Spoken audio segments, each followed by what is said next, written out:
Red, white, and blue election news now. Jobs will be a main focus in the race for governor. New numbers show Wisconsin added 28,000 private sector jobs last year. And that is the lowest annual job growth number since Governor Scott Walker took office. Here to talk about this report, this number, as well as some other topics, one of the Democratic candidates hoping to unseat Governor Walker, Mary Burke. Thanks for joining us this afternoon. Well, my pleasure. Thanks for having me. You can slice these jobs numbers a number of different ways. I know I've gotten maybe 5 or 6 different press releases about that today. How do you see what happened last year with job growth in Wisconsin?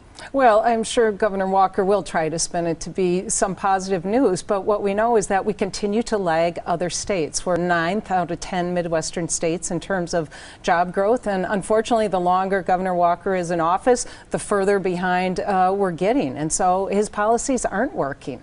Have you released your plan for growth yet? Yes, I have, about a month ago. It's called Invest for Success. It's based off of my experience as an executive at Trek Bicycle and as an entrepreneur, and how we can make sure that Wisconsin has a top 10 thriving economy. And there's 5 core strategies that are part of that. But recently, John Turinas, one of the sort of public policy gurus in the state, who also is president of Seriograph, said it's the best plan he has ever seen from a gubernatorial candidate. So I'm very proud of that work, and it will be what I run on, but also what I'm going to do day one in terms of being governor. A lot of people saying we're getting some insight into your position on Act 10, based on a decision you got to make last night as part of your position on the Madison School Board.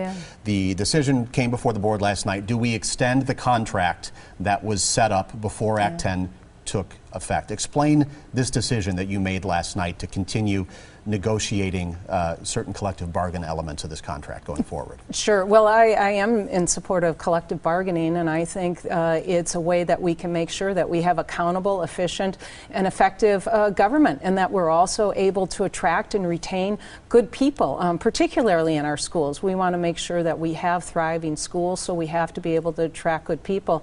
The vote that we had from the school board last night was whether we would enter into negotiations with the union to bargain for another contract, and I voted to enter into those negotiations. It's a way that we make sure that we are addressing the district's strategic priorities, and we're also improving student learning. The other side of that is, critics would say that you're not taking advantage of the cost-saving opportunities of Act 10 by extending that contract, that it's going to cost Madison taxpayers more money. Well, actually, we already have that. Our staff contribute to their pensions, and we are able, through collective bargaining, to negotiate for any other contributions that we need. That is the process in which we can make sure that we do address any budget issues that we have. Let's talk about Milwaukee. A lot of people feel that it's not getting the money it needs from the state legislature, for infrastructure development, education, what have you. Is that a problem that needs to be addressed? Well, Milwaukee needs to be a thriving economy for Wisconsin to be thriving. It's over a third of the state's economy, the greater Milwaukee area.